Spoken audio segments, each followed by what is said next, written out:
Hello, puppet.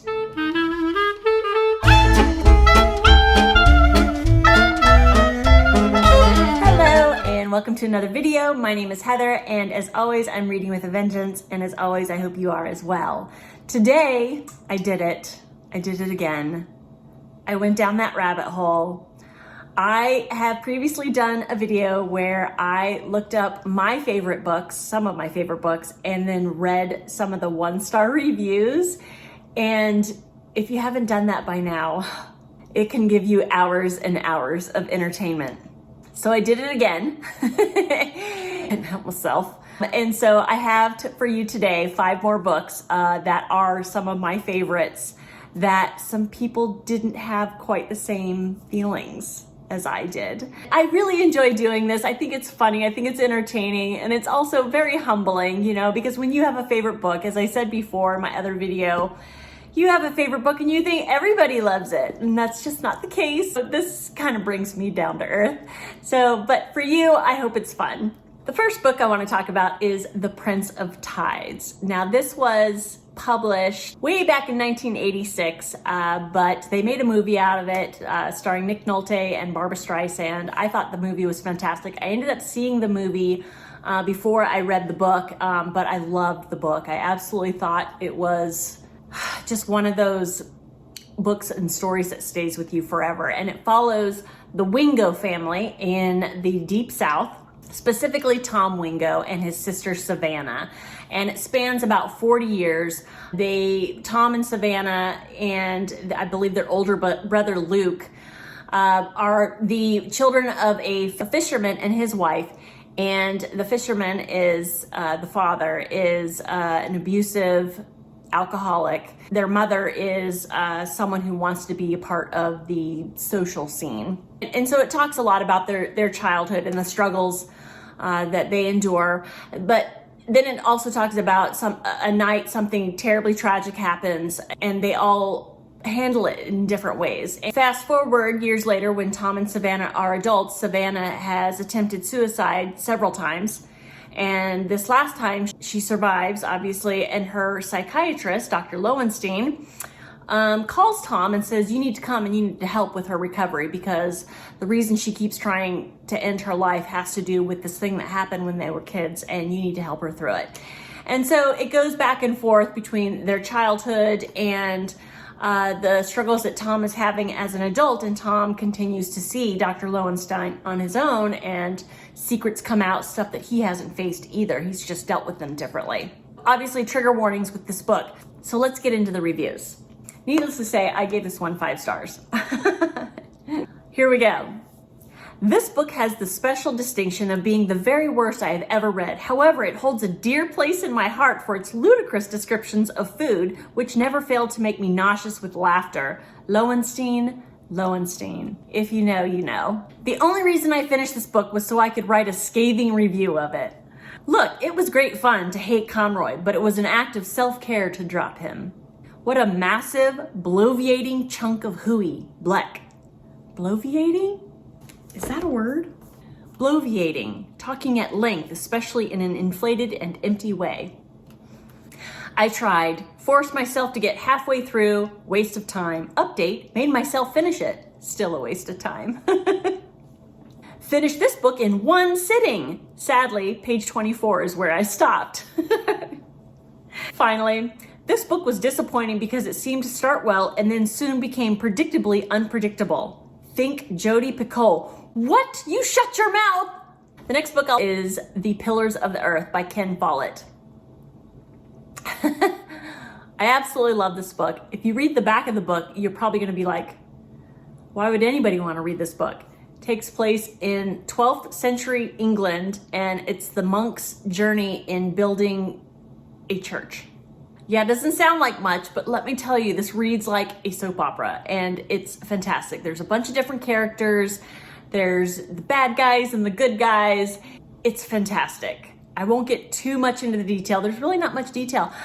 I know the synopsis doesn't sound like it, but there's tons of drama here, and it's just very, very well written. Let's get to the reviews. A friend recommended this book. He's no longer a friend. Aw. For me, it was less historical fiction and more medieval soap opera. That's what makes it great. It's clear that Follett researched the Middle Ages. How do I know? Because he included every single fact and detail he ever learned about it in this book. Not gonna lie, it's probably true. This book gets 2 stars instead of 0 because it looped around the fail bend with such velocity that it actually became laughably good. How could I not include that review? It's so well written. I found out that this was an Oprah book. No wonder I think it's crap. Yowzers. Life's too short to waste my time on a 900 pages book full of fuckery. Nope, nope, nope. I'm just gonna ride my Noposaurus right on out of here.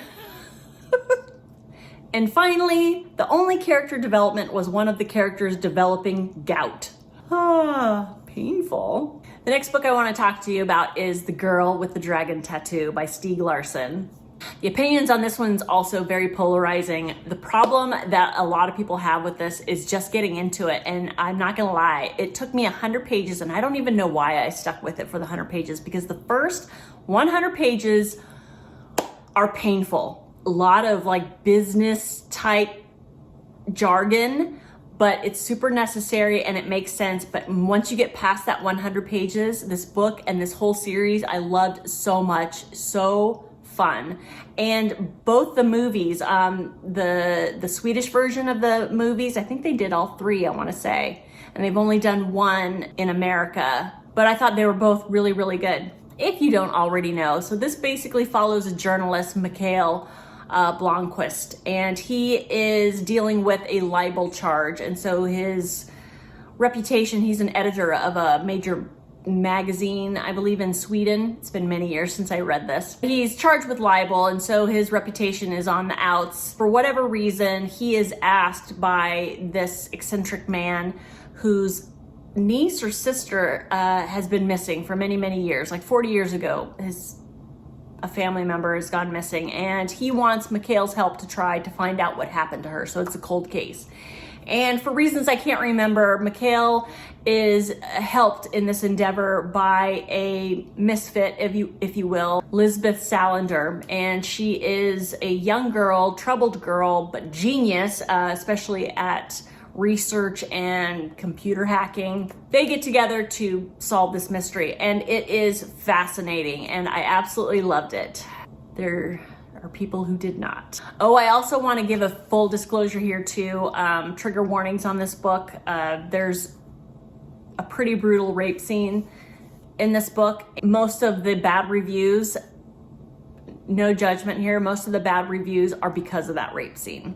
So the first review, I wish Goodreads had a special star for disturbing and bizarre.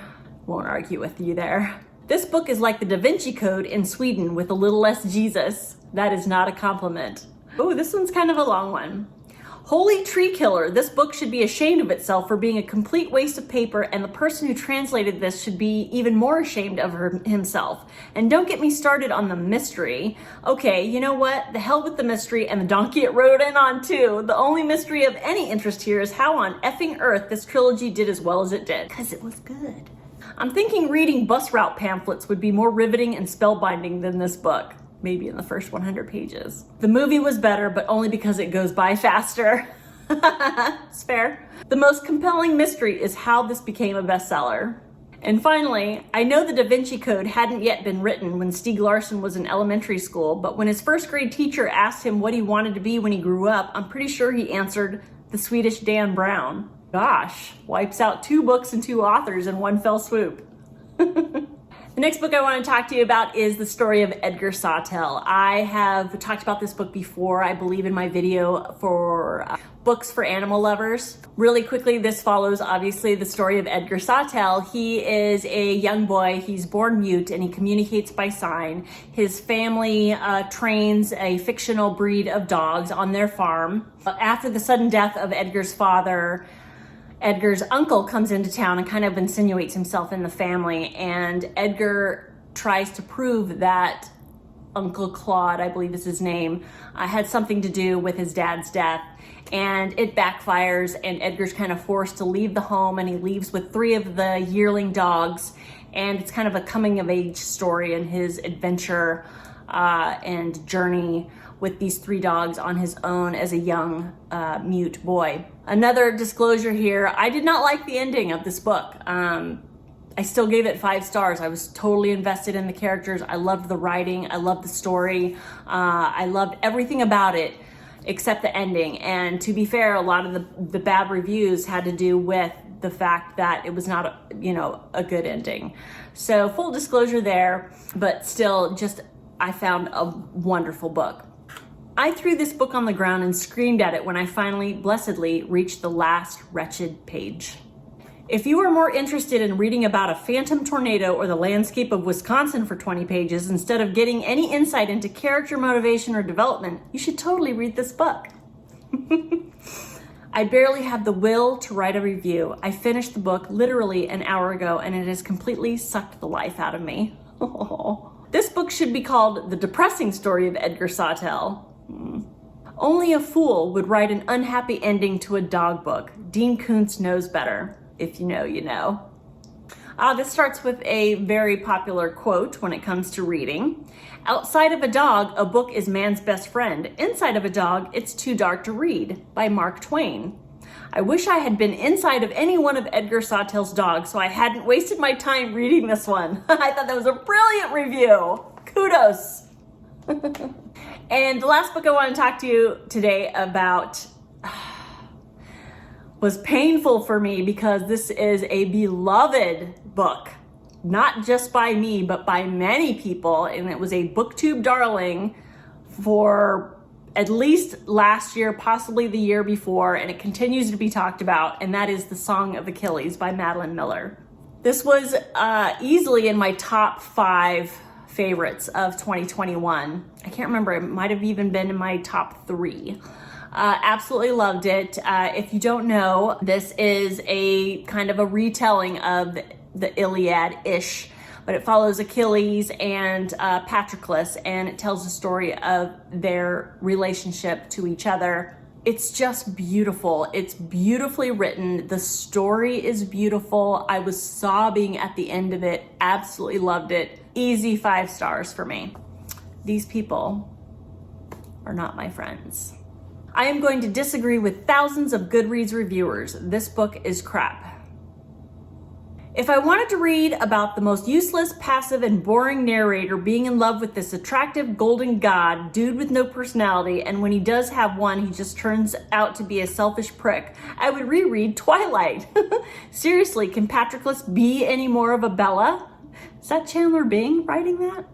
The only reason I didn't DNF was because I wanted to watch the main characters die, suffering and begging for death. Oh my God! Less than a saga, more of a sword and sandals bodice ripper. It takes a special talent to take characters from the Iliad and render them flat. What book were you reading? Blee! This is a real thruppeny, stinky jobby and a half, all right. How can something be simultaneously saccharine, harlequinized goo, and yet so slimy, creepy, and repulsive as this? I just had to include that one. What the heck? And finally, I was bored with this. If I reviewed it, you'd be bored with my review. Oh, it's just not true. Anyways, those are the books that I give 5 stars. Other people, not so much. I hope you enjoyed my second trip down the rabbit hole of 1-star reviews of my favorite books. Please feel free to comment down below if you agree with me and these books are fantastic, or if you agree with the other folks and did not like these books so much. Don't worry, opinions, all of them, are welcome here. Feel free to comment down below if you agreed or disagreed with anything I said here. If you're still watching at this point, please give the like button a boop and subscribe. I would really appreciate it. Thank you so very much for watching. I hope you enjoyed this as much as I did, and I will see you next time. Bye-bye.